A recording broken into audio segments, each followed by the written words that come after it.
Mes sœurs et frères, chaque année, les chrétiens vivent la Semaine Sainte en s'appuyant sur des traditions et des rituels qui les aident à entrer dans le mystère de la passion du Christ. La Semaine Sainte s'achève toujours en apothéose le jour de Pâques. Cependant, on peut être un peu dérouté par la multitude de célébrations.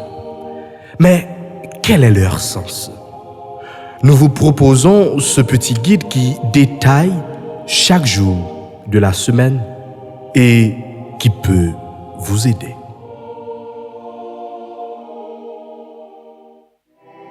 Cette fête qui fait mémoire de l'entrée triomphale de Jésus à Jérusalem est bien le dimanche des Rameaux.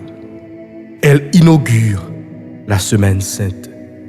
L'Évangile nous raconte que Jésus entre dans la ville sur le dos d'une ânesse et que la foule l'acclame avec des feuilles de palmier.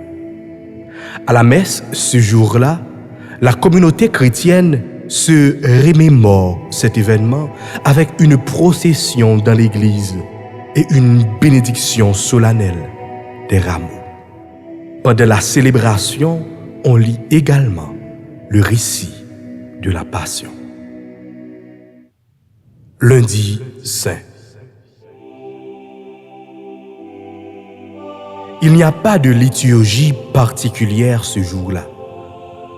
Dans le récit de la Semaine Sainte, Jésus rend visite à ses amis de Béthanie et marie le parfum d'huile précieuse, comme pour le préparer à son ensevelissement. Jean, chapitre 12, versets 1 à 11. Mardi Saint. On approche de la Passion du Christ. Ce jour-là, la liturgie se concentre sur Jésus, annonçant la trahison de Judas et le déni de Pierre. Jean, chapitre 13, verset 21-33, verset 36-38. Mercredi Saint.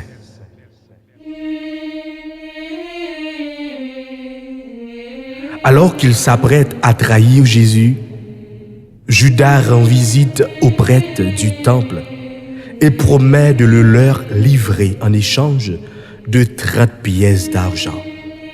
Cette journée fait traditionnellement référence à la déloyauté de Judas.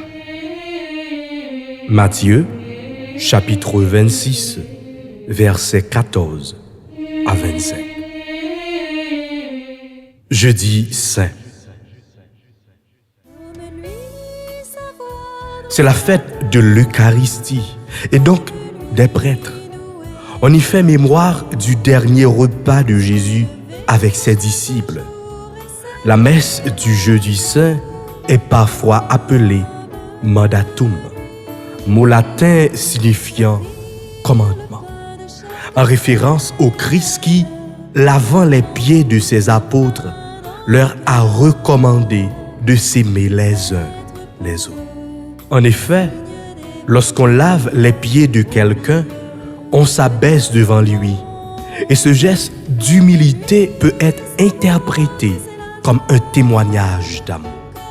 Très souvent, le célébrant reproduit cela au cours de la célébration. À la fin de la messe, le Saint-Sacrement est porté en procession jusqu'à un lieu appelé le reposoir. Ceux qui le souhaitent sont invités à venir y prier en silence pour s'associer à l'agonie de Jésus au jardin des Oliviers. Une façon de veiller avec lui dans la nuit. On peut également lire à voix haute les dernières paroles du Christ à ses disciples. Jean, chapitre 13, verset 31, chapitre 17, verset 26. On note nappe et ornements de l'église et on voit croix et statues. À partir de là, les cloches se taisent jusqu'à Pâques. Vendredi saint.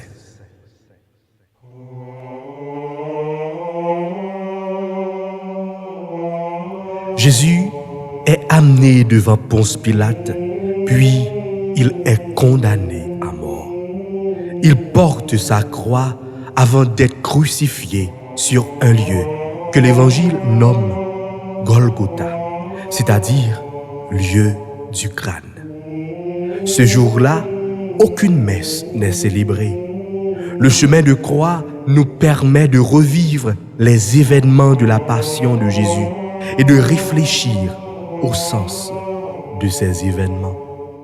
Lors de l'office de la croix, on lit le récit de la passion et on propose aux fidèles de s'avancer pour vénérer la croix en la touchant ou en l'embrassant. On peut également recevoir la communion car des hosties consacrées le jeudi saint ont été réservées à cet effet. Le vendredi saint est un jour de jeûne et d'abstinence.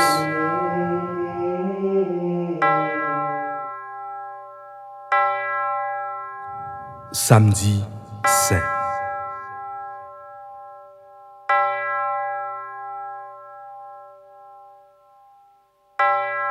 C'est un jour d'attente. On dit que Jésus est descendu parmi les morts pour ramener vers le ciel les âmes justes, mortes avant son sacrifice. Le soir, la vigile pascale a lieu entre le coucher du soleil du samedi saint et le lever du soleil de Pâques. La procession de la lumière permet aux fidèles d'entrer dans l'église, alors plongés dans l'obscurité, et le nouveau cierge pascal est allumé.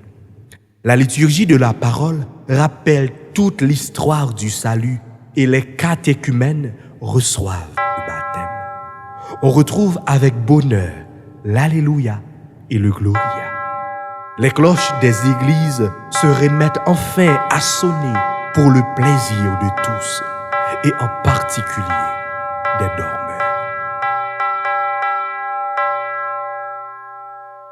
Dimanche de Pâques.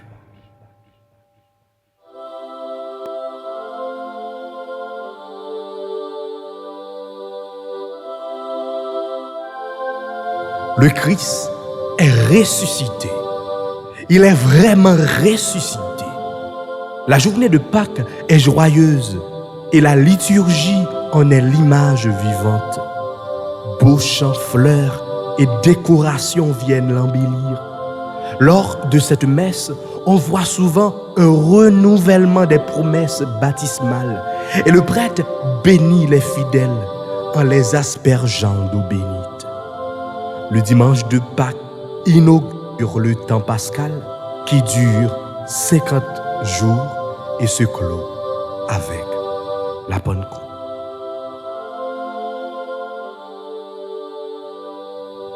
Mes sœurs et frères, la radio Télé Alta Grâce vous souhaite une bonne montée vers